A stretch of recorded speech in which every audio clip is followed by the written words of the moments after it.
Civilization has long operated under a convenient accounting error.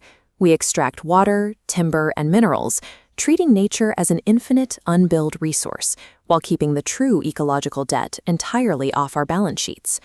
As artificial superintelligence comes online, this extraction accelerates exponentially. AI systems are built to optimize specific metrics, like speed and profit, and right now the physical health of the biosphere is largely excluded from that math.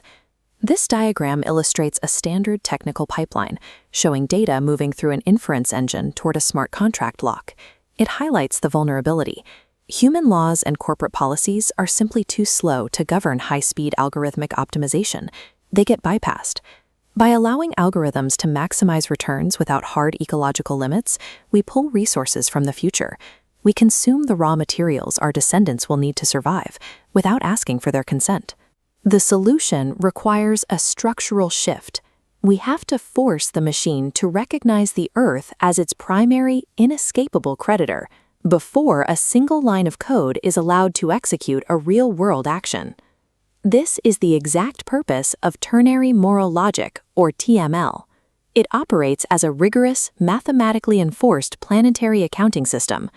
The Earth does not negotiate with quarterly reports. It responds entirely to consequence.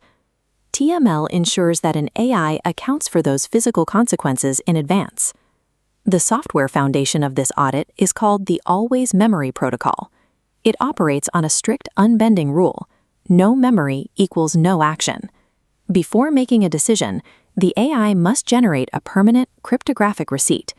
This log calculates the exact carbon cost and ecological shadow of the proposed action, sealing it immutably into the record. But an AI cannot rely on corporate self-reporting to assess environmental impact.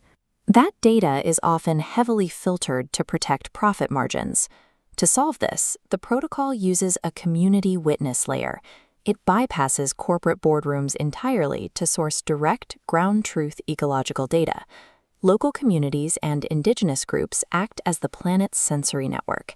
They maintain strict data sovereignty while feeding verifiable observations, like river levels or forest health, directly to the blockchain.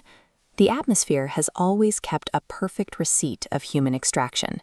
Through these distributed witnesses, the machine is now legally and technically forced to do the exact same thing. When this audit calculates that a proposed action will breach a planetary boundary, the system needs a way to actually stop the execution. Software policies can be rewritten, updated, or ignored.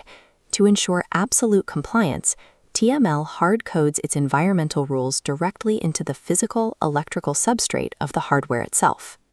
Looking at this schematic of the DITL substrate, we see callouts for null convention logic and the sacred zero state. This converter physically pauses the execution pathway, using electrical resistance to hold the energy flow when environmental legitimacy is questioned. This brings the signal to the window comparator, the constitutional gate between computation's intention and authorized consequence. It measures voltage thresholds directly. Because it relies on the circuit's physical properties, bypassing the pause is a hardware impossibility. Morality is measured, not interpreted. Through this physical architecture, the planet is granted a mathematical, unhackable veto over the machine. Environmental harm is distinct from other crimes because the vast majority of its victims have not yet arrived. Our descendants will inherit the temperature, the soil, and the water table we leave behind. To give these descendants a voice, the framework includes a future generations charter. It reserves a formal, legal seat in the decision-making process for humans living 50, 100, and 500 years in the future. This charter strictly prohibits standard economic discounting.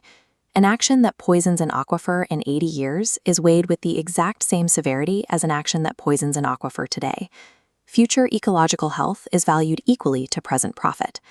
This Tri-Cameral governance diagram maps the adversarial balance between the technical council, stewardship custodians, and the smart contract treasury.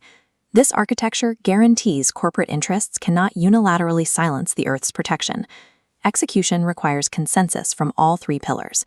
This creates what the framework calls civilizational equilibrium. Short-term technological ambition is forced at the hardware level to confront long-term physical reality. Ultimately, the measure of our civilization will not be our computational speed or our market caps. It will be the living planet we choose to preserve for those who follow.